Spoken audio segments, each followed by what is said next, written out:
16th March, we have Saint Heribert of Cologne.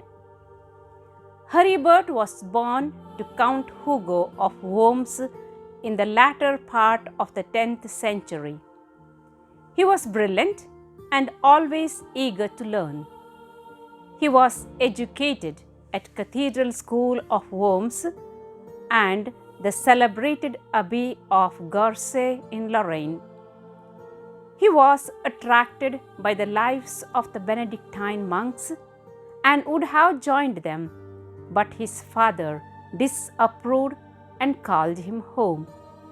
Upon his return, he was made a canon of the cathedral and was ordained. He became the chancellor of Emperor Otto III and in 998 became Archbishop of Cologne.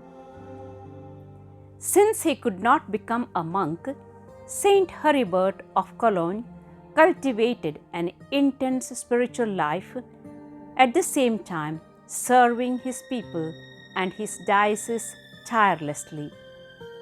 He accompanied the emperor on a trip to Italy, where the emperor caught smallpox and died.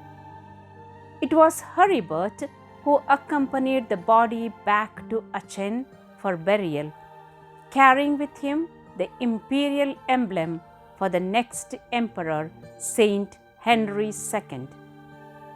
His relations with the new emperor were not the best, but Heribert served the new ruler loyally.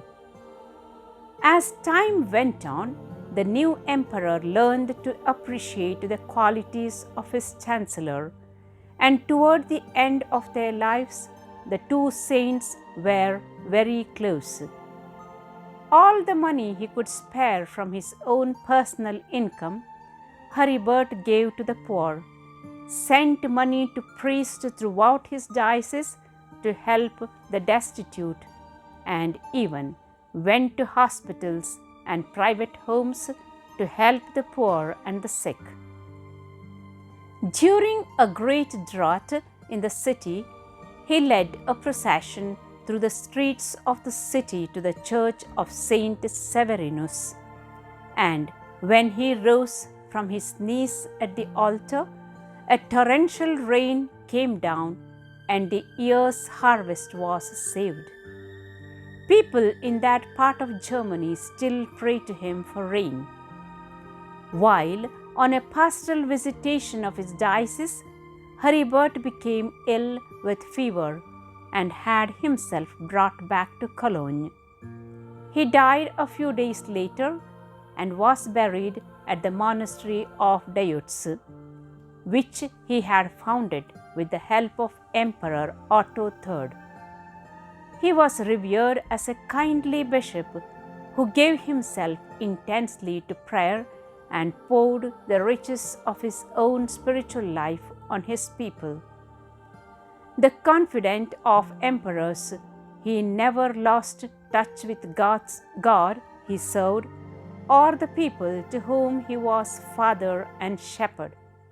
He died in the year 1021 and was canonized between 1073 and 1074.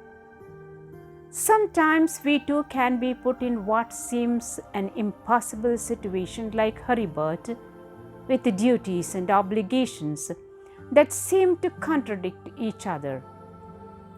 Politics and religion do not mix very well, but some are called to have one foot in both. Let us remember that what is important is that God should come first, then everything else falls into place.